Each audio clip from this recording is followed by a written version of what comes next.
하나님 말씀은 에스라 2장 전장 말씀입니다. 다 읽을 수는 없고 저희들 1절부터 10절까지만 같이 읽겠습니다. 2장 1절로부터 10절까지 같이 읽습니다.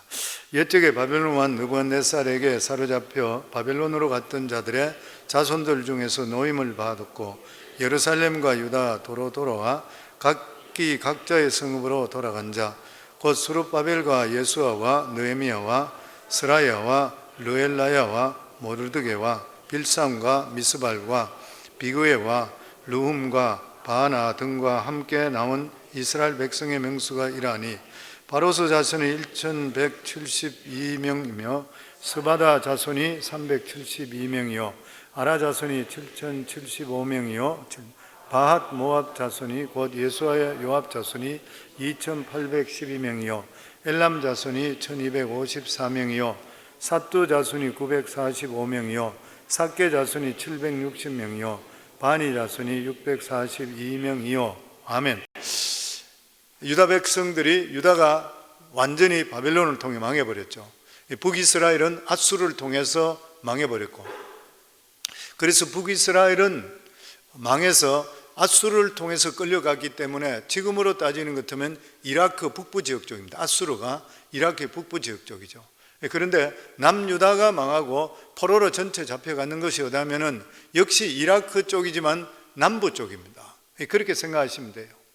그러니까 바벨론하고 여기 예루살렘하고는 직선 거리는 약 한 850km 정도 되지만 이게 바로 갈 수 있는 길이 아니기 때문에 그 포로들이 잡혀가는 길을 따질 때는 1500km 정도 되는 그런 거리라고 합니다. 그러니까 쉽게 생각하면은 아마 워싱턴에서 뉴욕까지 가는 거리 한 4배, 그러니까 서울서 부산까지 가는 거리 한 4배 정도를 포로로 끌려가지고 위치를 다 옮겨버렸던 것이에요. 그런 처지에 있었습니다. 그런데 이 사람들에게 이제 바벨론 제국이 망해버리고, 그리고 페르시아죠. 이란입니다. 페르시아는 현재 이란을 그 주위를 이야기하고 있죠. 그러니까 이 페르시아의 고레스 왕이 고국으로 돌아가도 좋다는 칙령을 내리게 돼서 포로로 잡혀간 사람들이 누구든지 원하는 사람들은 귀환할 수 있게 되었습니다. 그런데 그 갔던 사람이 1차적으로 돌아온 사람은 다 귀환한 것이 아닌 것이에요.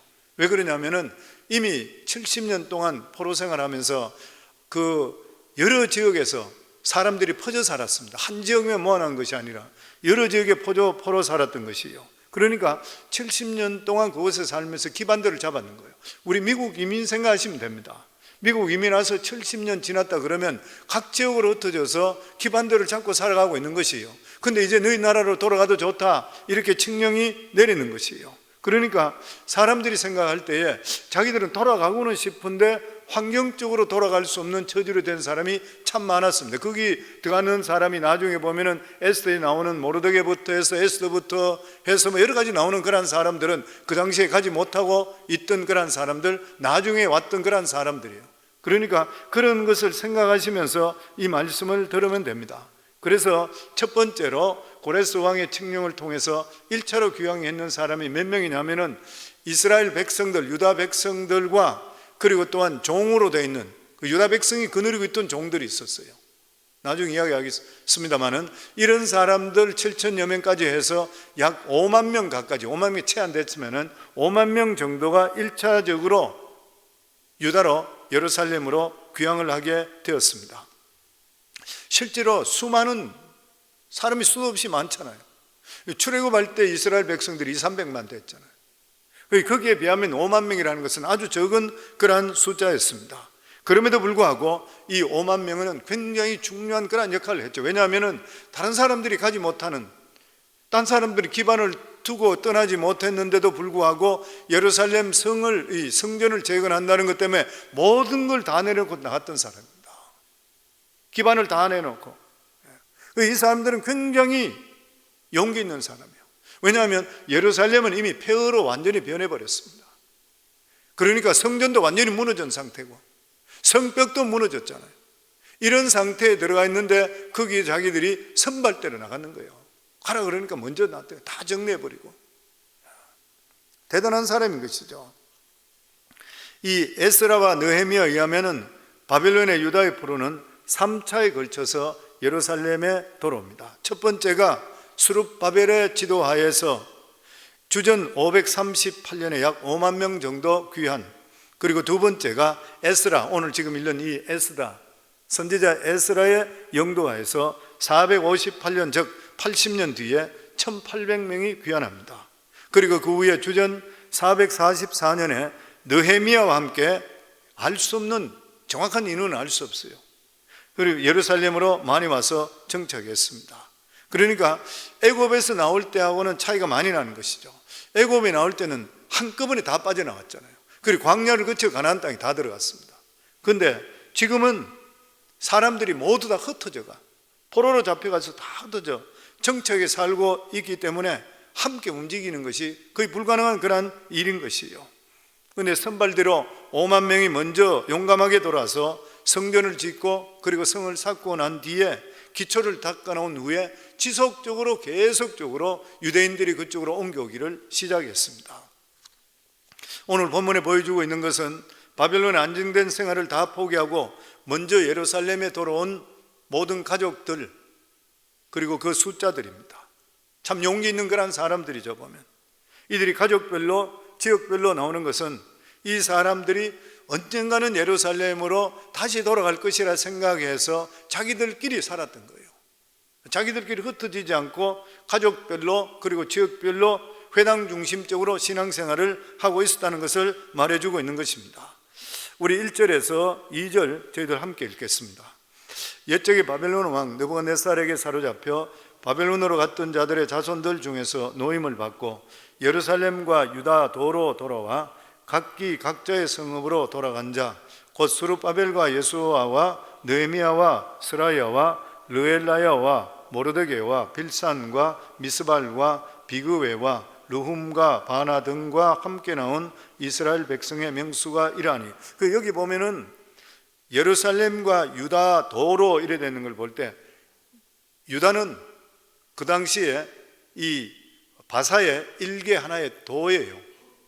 일개 도. 그러니까 바사가 다스리고 있는 하나의 지역인 것이에요. 속주 뭐 이런 식으로 되어 있었습니다. 그런데 여기 보면 맨 처음 고레스 명령으로 고향에 돌아온 사람들의 이름과 숫자를 이런 식으로 기록되어 있는데, 여기 보면 처음 11명의 지도자의 이름이 나오고 있습니다.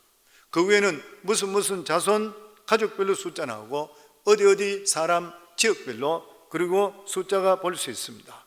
그런데 결국 이 11명의 사람이 1차 바벨론 귀환에 리더했던 지도자들이고, 포로로 돌아온 사람들은 가족별로 그리고 또한 이 지역별로 흩어지지 않고 뭉쳐져 있다가 고레스의 명령이 떨어짐과 동시에 귀환했던 그런 사람입니다. 물론 이 지도자 중에 가장 중요한 사람 두 사람이 누구냐면 스룹바벨과 예수아입니다. 그때 스룹바벨의 직책은 총독이었었고, 그리고 예수아는 대제사장이었습니다. 스룹바벨의 이 직책은 총독인데 이 바사 왕국으로 받은 것이잖아요. 이게 굉장히 중요한 일이죠. 우리가 이 세상에 살아가면서 꼭 국회의원을 하고 뭐 대통령하고 이런 것이 그렇게 중요하다고 생각 안 되고 믿음이 중요하다고 생각하는데, 믿음을 가지고 있는 사람들도 이 세상에 살아갈 때에 세상적인 직책을, 아주 좋은 직책을 갖는 게 참 중요합니다. 왜 그러냐면 영향력을 끼칠 수 있어요. 선한 영향력을 끼칠 수가 있게 되는 것이에요. 그래서 우리 교회에서도 우리 자녀들 위해서 기도할 때 미국의 대통령이 나오게 하시고 대법관이 나오게 하시고 그리고 노벨상을 수상하는 그러한 인류 이바지하는 인재가 나오게 하시고 정치적인 지도자, 경제적인 지도자, 정치적인 지도자로 그러면 대통령도 될 수 있는 것이고 국무총리도 될 수 있는 것이고 상원의원, 하원의원부터 해서 부통령 다 나올 수 있잖아요. 보면 정치적 그만한 영향력이 있는 거예요. 지위가 그 정도 된다면. 스룹바벨도 마찬가지거든요. 총독의 자격이 있다는 거 너무 중요한 것이에요. 하나님 일에 더 잘 사용될 수 있습니다. 물론 하나님께서는 평범한 사람들 사용하시고 다 하시겠지만, 그럼에도 불구하고 하나님께서는 사용하는 자가 또 크게 들어 쓰는 사람은 그런 직책을도 사용할 수 있게 되는 일이잖아요. 저는 우리 성황교회 성도님들과 그리고 특별히 앞으로의 자녀들이 그렇게 되기를 주의 이름으로 축원합니다. 아멘. 오늘날 크리스찬들의 문제가 뭐냐면은, 제가 목회를 하면서도 느끼는 게, 책을 보면 똑같은 말인데, 믿음 있는 분들은 많은데 일을 실행할 수 있는 능력되는 사람이 부족한 거예요. 믿음은 좋아요. 근데 일을 맡겨놓고 나면 실행을 할 수 있는 그런 능력이 부족한 거예요. 이런 걸 실행하기 위해서는 우리 자신들이 그만한 능력들이 있어야 돼요. 이 크리스찬들도 진짜 필요한 그러면 훨씬 더 왕성하게 확장될 수 있게 되는 일이죠, 보면. 그리고 이 스룹바벨은 이 메시아의 혈통에 들어가, 족보에 들어가 있습니다. 이 사람이 마태복음 1장 12절에 보면은 메시아의 혈통 안에 들어가 있던 스룹바벨입니다. 그러니까 이 스룹바벨은 다윗의 혈통인 것이요. 이 다윗 혈통의 역할을 충분히 해냈습니다. 이 다윗의 자손 버다야의 아들, 그러니까 첫 번째로 바벨론으로 잡혀갔던 여호야긴 왕의 손자예요. 여호야긴이 아들을, 바벨론에 가서 아들을 7명 낳았어. 잡혀가서 7명을 낳았는데 그 중에 셋째 아들이 낳는 아들이 이 스룹바벨이라. 그러니까 70년 동안 그곳에 있으면서 태어났는 자세요. 지금으로 따지면 2세나 3세 정도 되는 것이에요, 보면. 다윗의 우선이 얼마나 중요하다는 것을 우리가 역사를 통해서 이미 다 배웠습니다. 다윗의 우선은, 다윗의 혈통으로 태어난 사람은 한 사람 한 사람이 부흥을 일으킬 수 있는 가능성을 가진 것이에요. 하나님께서 다윗에 주신 약속이 그렇잖아요. 축복이 뭐냐면 너희들 중에 한 사람만 바로 서더라도 한 사람 때문에 나라를 하나님 축복해 주신다 그랬거든요. 대단한 일이잖아요. 그러니까 이 다윗의 자손, 우리도 마찬가지죠. 예수 그리스도로 말미암아 모두 다윗 자손 되는 우리들도 한 사람 한 사람의 가치를 깨닫는 게 굉장히 중요해요. 이러한 가치를 깨닫지 못하기도 함부로 살게 되면 실제로 멸망하는 것과 똑같은 것이죠. 이 스룹바벨은 이름이 바빌론식 이름입니다. 스룹바벨이라는 것이 유대인 이름이 아니죠, 보면. 바사가 임명한 총독이었었고, 그래도 하나님 앞에 바로 서게 되니까 이 다윗의 후손의 역할을 잘 해냈던 것이요. 성경에는 이런 이름들이 많이 있습니다. 다니엘을 벨드사사라고 그러죠. 바빌론 이름이죠. 하나냐는 사드락, 미사엘을 보고 메삭, 아사랴는 아벳느고, 바빌론식 이름입니다. 요셉도 마찬가지죠. 애굽 이름은 사르닷 바네라고 되어 있잖아요. 사르닷 바네. 그 나라 살면서 이름을 바꿨는 것이에요. 이름 바꿨다 해서 그 사람의 정체성이 바뀌는 것은 결코 아닌 것이죠, 보면. 그래서 이런 이름을 통해서 당당하게 올라서게 되어 있던 것이죠, 보면. 그런데 스룹바벨 혼자서 이 일을 다 한 것은 결코 아닌 것입니다. 예수아라고 하는 아주 중요한 제사장이 함께 왔어요. 하나님께서는 우리 연약함을 항상 아십니다. 그래서 우리가 살아가는 삶이 하나님께서 기뻐하는 삶에 초점을 맞추면 동력자를 꼭 보내주셔요. 필요한 것도 보내주시게 돼 있고. 아멘. 예수아가 얼마나 중요한 사람인가 하면 스가랴서의 이 사람 이름이, 선지자가 이 사람을 예언을 해요. 스가랴서 3장에 나오는 그런 말씀이, 스가랴가 환상을 보는데 하루는 스가랴가 보니까 대제사장 예수아가 아주 더러운 옷을 입고 있어요. 그러니까 사탄이 놀리는 것이에요. 거기에서 뭐라고 놀리냐면 이는 불에 거슬리고 불에서 꺼낸 나무다. 타버리다가 중간에 끝난 나무기 때문에 여기는 싹도 날 수 없고 아무짝에 쓸데없는 나무라. 예수와 대제사장을 보고 사탄이 그렇게 놀리는 것이에요. 그랬을 때 하나님께서 천사에게 명해서 이 예수와의 더러운 옷을 벗기고 아름다운 새 옷을 입혀주면서 성경 말씀을 읽어보면 내가 내 종 순을 나게 하겠다. 이 종에게 싹이 다시 나게 하겠다 그래요. 하나님 그렇게 예언을 하십니다. 그러면서 하나님께서 이 예수아를 통해서 바벨론에서 같이 오게 하고 성전을 짓게 하고, 그리고 성전의 순인함을 통해서 바로 예수 그리스도가 오셔서 모든 사람을 정결케 만들어 주셨던 그러한 사람 중에 들어갔던 사람이 예수아인 것이요. 결국 바벨론에서 돌아온 사람이 지은 성전은 완전한 성전이 아니고 실제로 완전한 성전은 누구냐면 바로 예수 그리스도인 것이죠. 결국 스룹바벨이나 예수아는 굉장히 용기 있는 그런 사람들이었습니다. 바벨론에서 예루살렘까지 아까도 말씀드렸지만 그 먼 길을 와야 되는 것이에요. 도둑도 있고 강도도 있고 여러 가지 힘든 일이 많은데도 불구하고 그들은 와서 성전을 완성시킵니다. 물론 굉장히 큰 성전은 아니었지만 가장 적은 성전이죠. 자기들 힘으로 할 수 있는 만큼 최선을 다했던 것이에요. 그 뒤에 나오는 사람이 9명의 지도자들이 나오는데 그렇게 두드러진 사람들은 아니었습니다. 그런데 오늘 여기 이런 데 보면은 이 느헤미야나 모르드게라고 사는 사람들이 나와요. 모르드게, 느헤미야 이런 사람. 그런데 여기 있는 사람들 이름이 동명이인입니다. 동명이인. 에스더에 나오는 모르드게는 1차 귀환 때가 아니고 2차 귀환 때 에스라 때 사람이었습니다. 그러니까 바빌론에서 예루살렘에 들어오지 않고 여러 군데 사람들이 많이 정착하고 있었던 것이에요. 그러니까 하만의 책략을 통해서 유대인들이 군데군데 살고 있는 사람을 한목에 몰살시키려고 그랬잖아요. 그때가 바로 이 에스라 때 그때 사람들이었어요. 그리고 여기 나오는 9명의 사람들은 다 이름도 없이 빚도 없이 스룹바벨과 여수아를 도와서 가족을 이끌고 예루살렘에 와서 성전을 완성시켰던 그러한 사람입니다. 그런데 이들이 예루살렘에 도착해서 바로 성전을 지은 것은 아닌 것이요. 예루살렘에 와보니까 예루살렘 전체가 폐허였었습니다. 성전 짓는 것이 불가능하다고 생각됩니다. 더더욱이나 사마리아인들이 방해를 해서 10년 이상 동안 성전 건축이 중단되어 버렸습니다. 그랬을 때에 학계 선지자, 학계서 옛날에 한번 강의를 한 적이 있어요. 학계 선지자가 그곳에 와서 심한 책망을 하는 것이에요. 그래서 이 책망을 듣고 다시 힘을 얻어서 건축하게 됩니다. 학계서에 대해서 제가 잠시 그 학계서에 나와 있는 말씀을 드리도록 하겠습니다. 학계서에 보면 이 스룹바벨과 예수아가 바벨론에 들어와서 제일 먼저 해야 되는 것은 성전을 건축하는 것이에요. 그런데 사마리아인들이 방해하는 거예요. 뿐만 아니라 반대하는 세력들이 또 생기는 거예요. 그러고 나서 그 후에는 왕이 아닥사스다 왕이었어요. 그 10년 여년 지나면서 아닥사스다 왕으로 바뀌는데 왕에게 참소해서 이 사람들이 반란을 일으킨다. 그래서 왕이 조서를 내려서 중단시켜 버렸어요. 그렇게 여러 가지 어려운 일이 생기게 되니까 이 사람들은 성전을 건축하는 것보다 자기 살아가는 삶에 빠지기를 시작했습니다. 각자 자기 집을 짓고 농사를 짓는 데 빠져서 성전 짓는 것은 까마득하게 잊어버리는 거예요.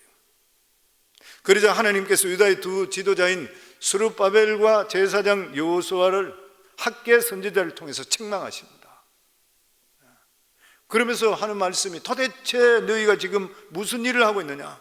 가장 중요한 성전이 폐허로 되어 있는데 불구하고 너희들이 하고 있는 것이 무엇이냐? 이렇게 책망해요.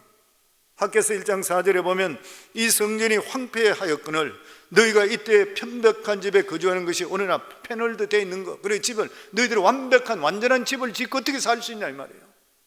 하나님의 성전은 폐허가 되어 있고 지금 중간 하다가 반대로 부딪혀가지고 지금 중간 해놓고 일어나놓고 나서 너희들은 어떻게 해서 대리석이 있고 이런 집들 벽을 만들고 이래가 온전한 집에 살고 있느냐 이 말인 것이에요. 가장 중요한 성전이 미완성인 그러한 상태인데 너희 집도 당연히 그렇다면은 가건물 상태로 그냥 텐트나 이런 데 살든지 가건물로 살아야 되는 일이지 어떻게 해서 너희들은 너희 집은 완성하고 너희들은 먹고 사는 데 집중하고 있고 하나님의 집을 이렇게 버려두는 것인가? 어떻게 왕의 조서가 내려오기가 무섭게 성전 하던 것을 내팽개쳐버리고 너희 집만 완성해서 편하게 살려고 하는 것인가?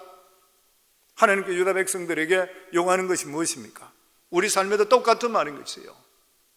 성전을 삶의 가장 앞자리에 두라는 것이에요. 성전이 제대로 세워지지 않는다면 다른 일도 제대로 할 수 없는 것이 정상이라는 것이에요. 그 당시 아무리 아닥사스다 왕이 성전을 짓지 못하게 한다 하더라도 우리들의 집은 성전 짓고 난 뒤에 짓겠습니다, 그런 마음으로 가 건물 쪽에 살면 안 되느냐는 거예요. 왕의 명령이 내려왔다고 해서 자기 집부터 완성해 놓고 편안하게 살려고 하는 것은 우선순위가 잘못됐다. 하나님의 학계 선지자를 통해 꾸짖습니다. 미국이 보호를 받는 이유가 있어요. 미국은 청교도인들이 미국 오자마자 미국에 제일 먼저 자기 집부터 먼저 지었습니까? 아니잖아요. 교회부터 먼저 지었습니다. 하나님께 예배 장소부터 먼저 드렸더니 하나님 얼마나 기뻐하시겠어요. 그래서 하나님께서는 먼저 그들 자신에 대해 깊이 생각해 보라겠습니다. 학계 1장 5절에 보면 그러므로 이제 만군의 여호와가 이같이 말하노니 너희는 너희 행위를 살필지니라. 너희 행위를 살핀대요. 하나님 그렇게 지금 말씀해. 지금 너희 공사가 중단되는데, 이러한 공사가 중단되는 분명한 이유가 있는 거 내가 알고 있다. 나도 인정한다. 왕이 그렇게 하라 그랬었고 여러 가지 어려움도 있었다. 그런데 진정한 이유가 어딘지 너 자신을 한번 생각해 봐라. 너희가 진짜 중요하게 생각하는 것이 무엇이냐? 흩어져 있는 내 백성들에게 영혼 구원이 먼저냐? 아니면 네 자식 키우고 너 농사 잘하고 돈 벌고 잘 살고 이렇게 사는 것이 먼저인 것인가? 표면적인 거 말고 진짜 이유가 뭐냐? 그렇게 하나님께 물어보시는 거예요. 오늘날도 우리에게 똑같이 묻고 계십니다. 진짜 성전 건축이 중단된 이유가 됐어요. 하나님 나라에 대한 소망이 식어져 버렸어요. 그들은 성전 건축을 재개하려고 시작조차 하지도 않았어요. 일반 백성은 물론이고 나중에는 힘이 빠졌는 수룹바벨과 예수와까지도 마찬가지였어요. 그런데 결과적으로 이렇게 되니까 나타나는 것이 무엇인 것이요? 학개성은 우리에게 참 귀한 말씀을 주십니다. 이렇게 너희가 하나님의 일을 나중에 하게 되니까 어떻게 되느냐? 삶의 만족이 없어지고 기쁨이 사라져 버리는 거예요. 기울인 노력에 대해서 열매가 적다는 것이에요. 그게 학개서 1장 6절 나옵니다.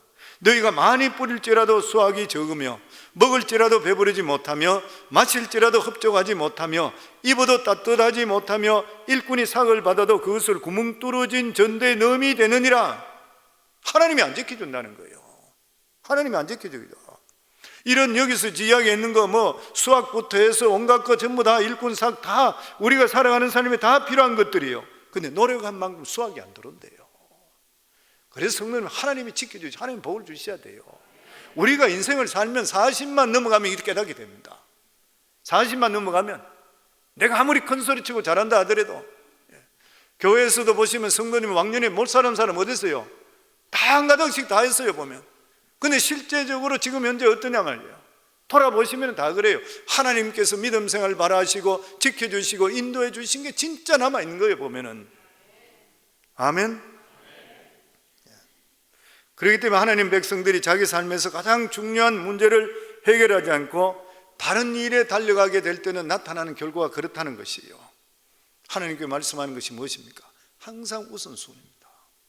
오늘도 하나님께 우선순위로 나온 우리 성도님들 예수님을 축복합니다.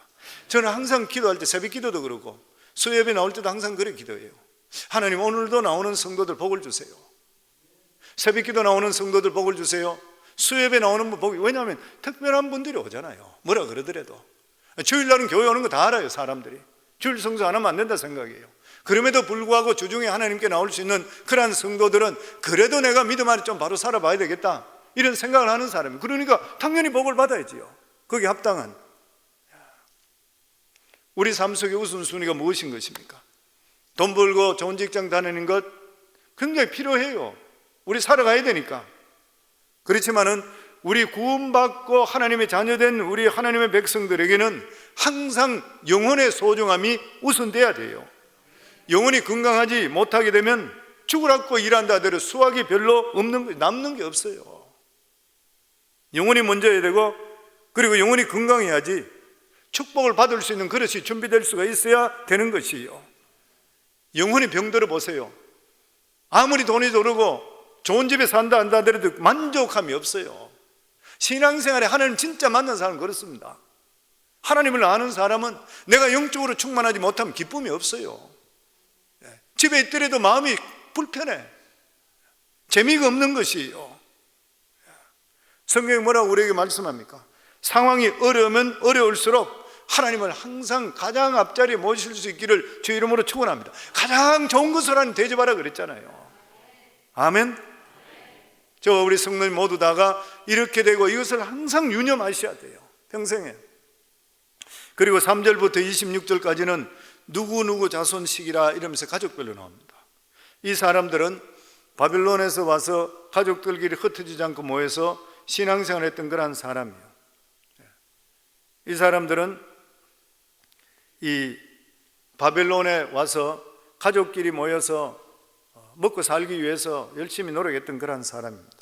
그런데 이 사람들은 결과적으로 바벨론으로 예루살렘으로 돌아올 수가 없었던 거예요. 왜냐하면 먹고 사는데 붙들려서 신앙적인 힘이 없기 때문인 것이에요. 그리고 27절부터 35절에 보면 지역별로 모이는 사람이 나옵니다. 여기는 뭐 가족이 무슨 자손하는 것처럼 많지는 않는데 포로로 붙들려 가면서 베델 사람은 베델 사람, 아이 사람은 아이 사람 끝에 흩어지지 않고 뭉쳐서 예루살렘으로 다시 돌아왔어요. 이 말씀을 보면서 느낀 게 뭐냐면은 가족들도 중요한데 더 중요한 것이 뭐냐면 신앙 공동체 같아요.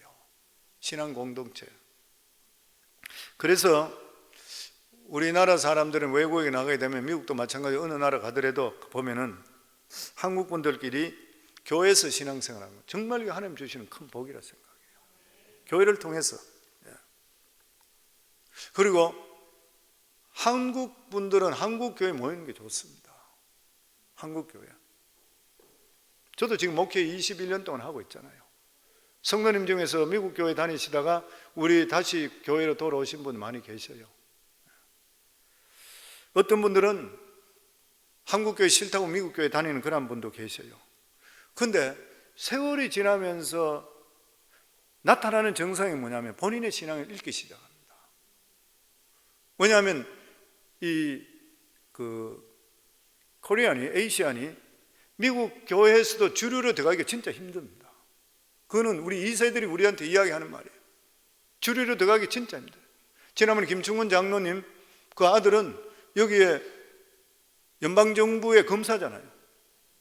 미국 교회의 MBC에서 상당히 중요한 역할을 했는데도 결국 이질감 때문에 튀어나와 버렸어요. 나보고 그런 이야기를 하더라고요. 김 장로님 이야기도. 2세들이 어느 정도 올라가다가 교회에서도 깊이 들어가는 데서는 깊이 핵심으로 들어가기 힘든 그러한 지경이라. 그래 신앙적으로 문제들이 스트글링 생기는 경우들이 많이 있다고 하는 것이에요. 결과적으로 자기 신앙을 잃어버리게 되죠. 나중에 보니까 자녀들이 신앙을 지킬 수 없게 돼요. 뭐 다 그런 건 아니겠습니다만은 그런 경우들을 많이 봐요. 우리 36절, 38절까지 같이 한번 읽겠습니다. 제사장들은 예수와의 집 여다야 자손이 973명이요 임멜 자손이 1052명이요 바솔 자손이 1247명이요 하림 자손이 1017명이었더라. 무슨 바벨론에서 예루살렘으로 돌아온 사람들의 목적이 무엇인가 생각 한번 해봐야 돼요. 어떤 사람들은 왕이 가라 그랬으니까 고향이 좋아서 돌아온 사람도 있을 것이에요. 또 어떤 사람들은 그것이 빈 땅이라 예루살렘에 주인이 없어요. 거기에 땅이 유다인은 보면 먼저 말목 박으면 된다 생각하고 가는 사람도 있을 거예요. 부동산을 생각해서. 그러나 귀하는 사람들에게 가장 중요한 목적이 뭐냐면 하나님의 성전을 재건하는 것이에요. 근데 이 성전을 회복하는데 가장 중요한 사람이 누구였냐면 역시 제사장들이었습니다. 그러니까 제사장들은 예수와의 집 여다야 자손이 973명이요 임멜 자손, 제사장 집안 전부 다가 이 제사장 가족 중에 무려 4그룹이 바벨론에서 흩어지지 않고 뭉쳐있다가 대략 4,000명 정도 되는 사람들이 예루살렘으로 돌아오게 됐습니다. 대단한 숫자인 것이죠. 유다가 망하고 다윗의 자손이 없어지고 난 후에도 부흥을 일으킬 수 있는 사람이 누구냐 하면은 제사장과 레위인입니다. 제사장, 우리가 사사기를 보면서도 거기에서 진짜 두 지파가 망하게 된 것이 레위인 제사장이 잘못해서 그렇잖아요. 너무나도 중요한 역할을 하는 것이에요 보면. 그러니까 제사장이 4,000여 명이나 돌아왔다는 것은 이것은 정말 대단한 일이고 하나님이 주시는 축복인 것이죠. 그런데 레위인들 중에는 돌아온 사람이 많지 않았습니다. 40절 말씀에 레위 사람은 호다위야 자손 곧 예수아와 간미갈 자손이 74명이요 원래 레위 사람이 제사장보다 훨씬 숫자가 많아요. 제사장은 집례하는 사람이고 레위는 교회에서 수정 넣는 사람들이요 평신도 리더들이라 생각하시면 되죠. 그런데 제사장 그룹은 4,000명이 넘게 돌아왔는데 레위 사람들은 74명 얼마 안 되는 것이에요. 이게 무슨 일이냐? 주경학자들이 이야기할 때는 모두 다가 성전에 봉사하는 것보다 세상에 돈 버는 게 더 좋아 세상으로 다 터져버렸다는 거예요. 그런데 노래 부르는 자들은 남아 있었습니다. 41절에 보면 노래하는 자는 아삽 자손이 128명이요 노래하는 자들이 따라왔어요. 하나님을 섬기는 데 다양한 은사가 필요해요. 그러니까 우리 성도님들 어떤 은사든지 하나님 앞에 다 사용될 줄을 믿습니다. 제가 목회하면서 항상 느끼는 거 이야기 드리죠. 교회에 소용없는 사람 없대. 어떤 분이 목사님 나는 이 교회에 내가 할 일이 뭐가 있어요 그래요. 뭐가 있는 것이 아니고 기다려 보시면 하나님께서 사역 다 주시게 되고, 아니 교회 봉도에서 보면 뭐 이래 떨어졌는 쓰레기로 줍는 것도 하나님 일이잖아요. 예. 어떤 사람 막 밟고 가는데 뒤에 따라가면서 줍는 사람 얼마나 귀한 사람. 그런 사람도 있어야 돼요. 그런데 이 아삽의 자손들이 바벨론에는 찬양 못 부르잖아요. 찬양이 없잖아요. 세상 노래 부르지 않고 하나님 노래 부르게 왔다는 건 참 대단한 일인 것이요. 그런데 더 놀라운 것은 느디님 사람이라고 그래요. 43절에서 54절까지 나오는데 43절에 보면 느디님 사람들은 시아 자손과 하수바 자손과 밥다옷 자손과, 이 느비딤이라는 사람이 어떤 사람이냐 하면은 이방인들로서 유대인의 노예가 됐습니다. NIV하고 NSAB에는 보면은 템플 서번트로 되어 있어요. 그러니까 성전에 있는 노예들인 것입니다.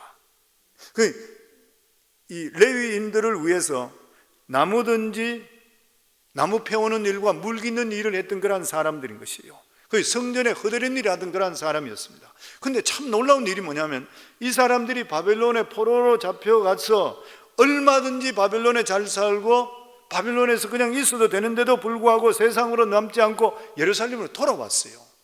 종들인데도 불구하고. 그 가정수가 무려 35명이요. 절대 적은 수가 아닌 것이요. 이것을 보면 이스라엘 자손인 레위인보다도 오히려 이방인으로서 노예가 되어서 성전을 섬기는 자들이 성전을 더 사랑했어요. 더 사랑한 것이요. 왜냐하면 이 사람들은 유대인의 노예가 되기 전까지는 분명히 그들은 우상을 섬기든지 타락했던 생활을 했던 그런 사람들 것이요. 그런데 성전에서 수발 들면서 노예를 하다가 하나님을 알게 되는 것이요. 그리고 하나님을 체험하게 되는 것입니다. 이 사람은 끝까지 바벨론 안에서도 흩어지지 않고 성전을 다시 섬기기 위해서 살아남았는 것이에요. 교회도 마찬가지입니다. 진정으로 하나님을 체험하게 되면 성전에 무슨 일 하든 감사밖에 없어요. 감사밖에 없는 거잖아요. 내가 몇 년 됐는데 내가 아직 그 자리에 안 갔는데 저 사람 왜 시켜? 이런 말이 있을 수가 없잖아요. 보면 우리 교회에서는 항상, 목회자 저도 마찬가지입니다. 저도 기도 항상 하는 것이 뭐냐면 초심을 잃어버리지 않게 하시고 첫사랑을 회복시켜 주셔서 매번 기도가 그거잖아요. 저 기도도 마찬가지로. 왜냐하면 내 마음이 옛날 마음 가지고 그렇게 뜨겁지 않을 때가 너무 많으니까 하나님 나 이래서 안 되겠는데요. 그거 하는 것이잖아요. 우리가 성도들도 우리 교회에 있을 때 뭐예요? 항상 예전에 처음 왔을 때 내가 뜨거웠던 그 마음 그거 회복하는 거잖아요. 그만큼 더 중요한 것이어야 돼요. 그러면은 자기가 주인의식 가질 필요 하나도 없어요.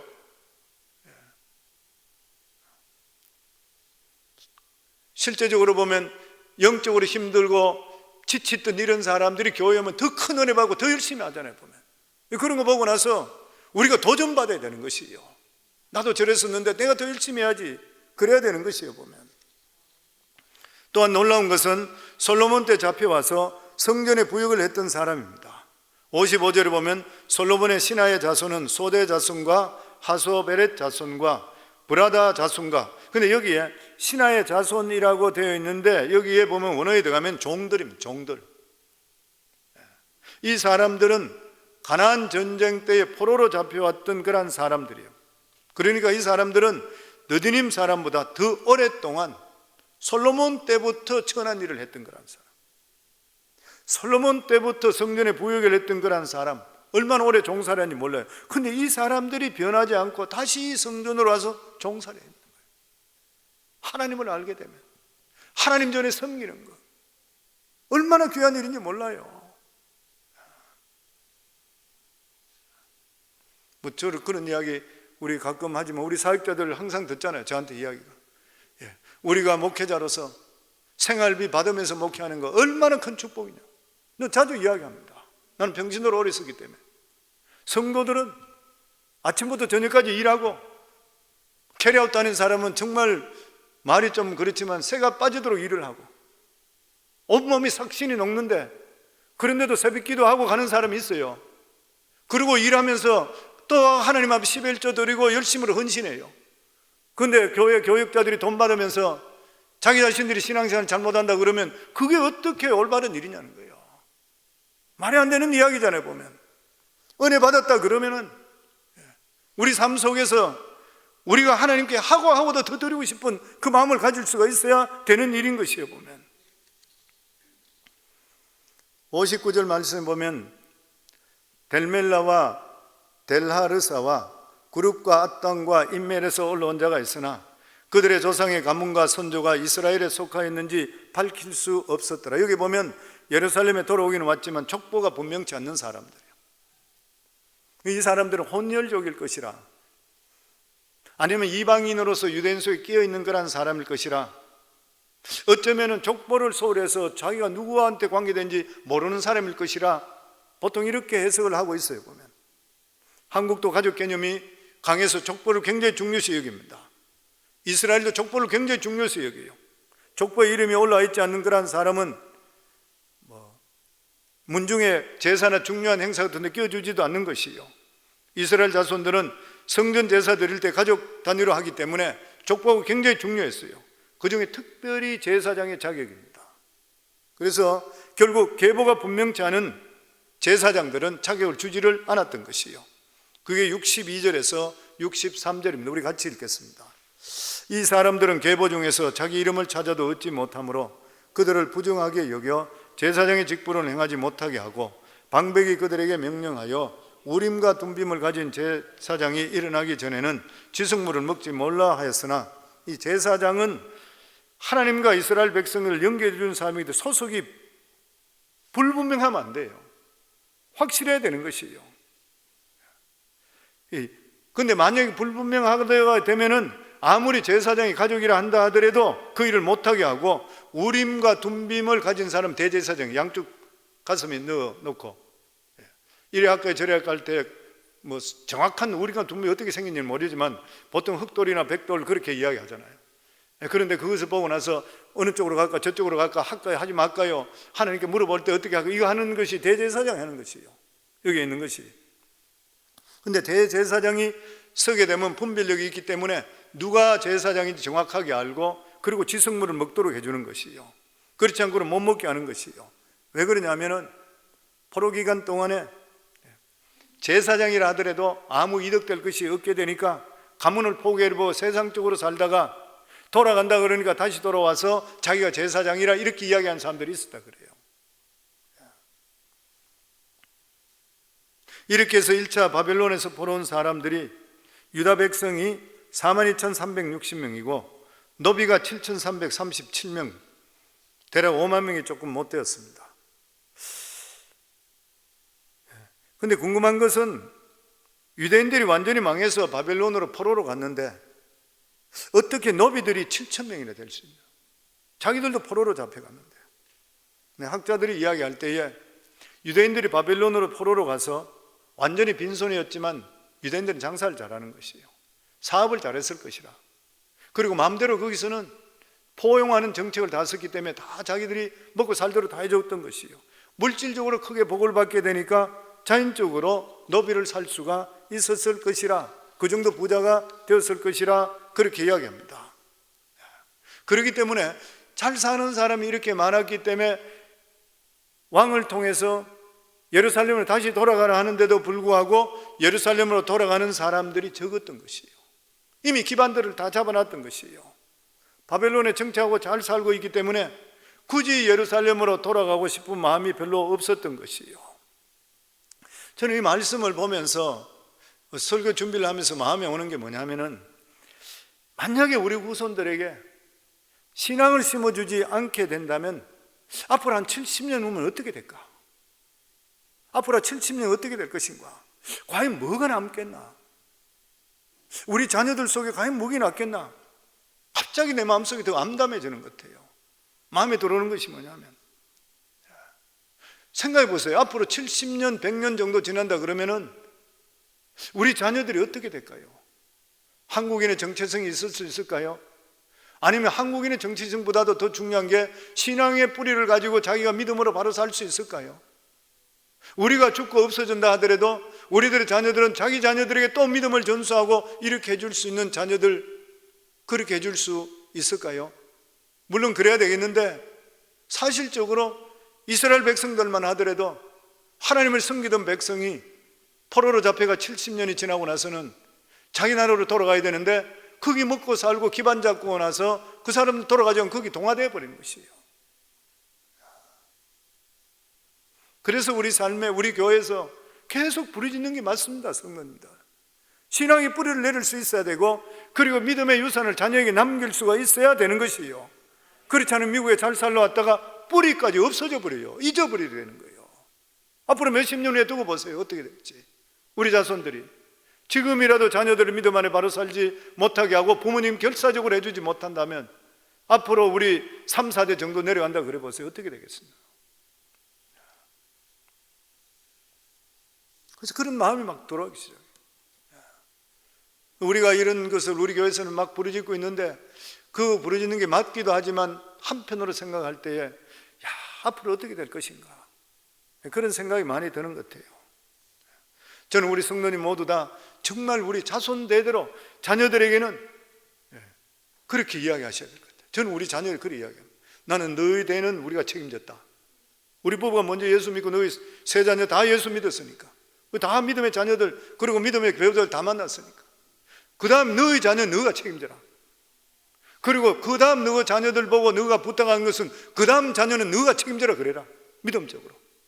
우리의 유언이라 그러면 그거다, 딴 거 없고, 내가 믿는 하나님 너가 믿었잖냐, 그럼 너가 믿은 그 하나님 그 다음에 분명히 믿도록 해야 돼. 계속적으로 한 대만 우리가 책임진다 그러면 다음 때만 책임진다 그러면은 믿음 뿔을 계속 남길 수 있잖아요. 성도님들, 하나님을 알아야지 인생이 바로 되고, 하나님의 복을 받아야지 인생은 바른 삶을 살 수 있잖아요, 보면. 아멘. 저는 우리 성도님 모두 다가 정말 자손 대대로 믿음의 복된 가문, 큰 힘을 나오기를 주 이름으로 축원합니다. 그리고 족장들은 예루살렘에 돌아오는 것으로 그치지 않고 또 많은 은과 금을 예물로 하나님께 바쳤습니다. 이 모든 것이 성전을 건축하는 열정에서 나왔던 것이에요. 68절부터 마지막으로 69절입니다. 같이 읽습니다. 어떤 족장들이 예루살렘에 있는 여호와의 성전터에 이르러 여호와의 전을 그곳에 다시 건축하려고 예물을 기쁘게 드리되 힘자란 대로 공사하는 금고에 드리니 금이 6만 1,000 다리기요 은이 5천만이요 제사장의 옷이 100벌이었더라. 이제 이스라엘 자손들이 깨닫게 된 것이 뭐냐면, 이스라엘이 존재하는 그 이유가 뭐냐면 하나님 때문이고 하나님 성전 때문이라. 하나님의 성전이 없는 이스라엘은 아무리 잘 산다 하더라도 존재의 의미가 없는 것이라. 성전을 짓는 일에 제사장이라고 제사장의 직분을 가지고 있는 직업 제사장이라 한다 하더라도 제사장을 위한 것도 아니고, 족장이 자기 세력을 불리려고 하는 것들도 아닌 것이고, 하나님의 백성의 존재 목적인 이유가 될 수가 있어야 되는 것이에요. 우리 삶에도 마찬가지로 살아가는 모든 삶에, 우리 교회는 평신도가 사역자가 되는 교회예요. 모든 성도님들이 내 살아가는 모든 목적이 하나님을 위해서, 주를 위해서 믿음으로 살기 위해서가, 이게 우리 삶 속에 확실한 목적이 될 수가 있어야 되는 것이에요. 오늘날 교회가 하나님의 성전이잖아요. 늘 우리 성도님 말씀드렸어요. 교회를 사랑하라 그러잖아요. 제가 이 말 자꾸 하는 이유가 뭐냐면, 교회는 다니는데 교회를 사랑 안 해. 내가 몸두고 있는 교회를 사랑 안 해요. 그럼 무슨 복을, 큰 복을 받겠어요? 교회는 예수 그리스도의 몸인데. 그러니까 바른 말씀이 증거되고 하나님의 역사한다 그러면 나는 이 교회를 위해서 내가 할 수 있는 걸 충성해야 되잖아요. 그러면 그 교회를 사랑하는 것이 하나님을 사랑하게 되어 있는 것이에요. 많은 사람들이 너무 신앙을 쉽게 생각해요. 그러나 살아있는 바른 교회를 세우는 일은 우리 성도들 모두 다가 가장 중요한 1차적으로 해야 될 그런 일인 것이에요. 교회 바른 말씀이 없거나 은혜가 죽어버리면 세상에 아무리 성공한다 해도 의미가 없습니다. 사업을 재미도 없어요. 저는 겪었어요. 보면 교회에서 뭐 성도들끼리 싸우고 목사님하고 안 좋은데 내가 사업이 잘 되더라도 계속 불편한 거예요. 재미가 하나도 없어요. 보면 살아가는 삶이. 그리고 무엇이든지 처음에 하나님의 일을 하는 사람들은 몸과 마음과 물질을 다 바쳐서 하게 돼요. 1차로 왔던 사람들, 그리고 2차로 이렇게 처음에 했던 사람들이 진짜 다 하는 것이에요. 무엇이든지 선구적으로 하는 그러한 사람들은 자신의 모든 것을 다 바쳐 희생해야지 그 다음 사람이 수고한 것을 디딤돌로 삼아서 더 잘 될 수 있게 돼요. 저는 우리 아들 데이빗 목사하고 이야기하다 보면서 우리 사역자들 회의도 그런 이야기 했는데, 제가 하는 것보다는 훨씬 편한 것 같아. 보니까 그 교회 20년 되는, 지금 24년 됐나, 20년 될 때 자기가 두 번째 담임 목회자로 가는 거예요. 그 기반이 닦여 있어요. 집사들이나 이런 분들이 다 그냥 교회적으로. 그러니까 거기 가서 하니까 뭐 훨씬 힘이 그렇게 덜게 되는 거예요. 뭐 이야기 들어보니까 제가 들으면서도 야, 내가 목회를 너무 그래 했나 이런 생각이 들 정도예요. 그러면서 이래 생각해 보다 보니까 그런 생각이 들어요. 처음에 디딤돌을 만드는 사람은 절대로 편할 수가 없는 거예요. 절대로 편할 수가 없습니다. 어떻게 편할 수 있어요? 우리가 처음 시작할 때 그랬죠. 교회 28명 왔는데 집까지 있는 사람은 타운하우스 가는 사람 하나밖에 없었다고. 3분의 2 이상이 영주권 없는 사람들이었어요. 교회 시작될 때요. 그런데 그거 어떻게 편하게 할 수 있겠어요? 그렇게 다져지면서 성도님들이 지금까지 이렇게 오면서 이렇게 세워서 하나님 은혜 속에 오게 되었던 것이에요. 우리가 신앙생활을 제대로 하려고 하면은 철저하게 자기 자신을 희생시킬 수가 있어야 되는 것이고, 그래야지 아주 튼튼한 신앙 위에 바로 설 수 있게 되는 것이에요. 우리의 열정과 우리의 몸과 마음, 물질을 다 바칠 때에 성전을 통해서 세상이 변화되는 놀라운 역사 하나님이 일으켜 세워주시고 하나님께서 우리 삶을 축복해 주시게 되어 있는 것입니다. 아멘. 사랑하는 성도님들, 우리가 미국까지 와서 믿음 안에 서로 이룬 공동체 함께 이루면서 하나님 뜻 가운데 노력하고 살려고 하는 얼마나 귀한 일인 것이에요. 이 믿음 지키시고 이 믿음 자손들에게 넘겨주시고 하나님께 인정받는 복된 미국에서 가문 일으키기를 주의 이름으로 축원합니다.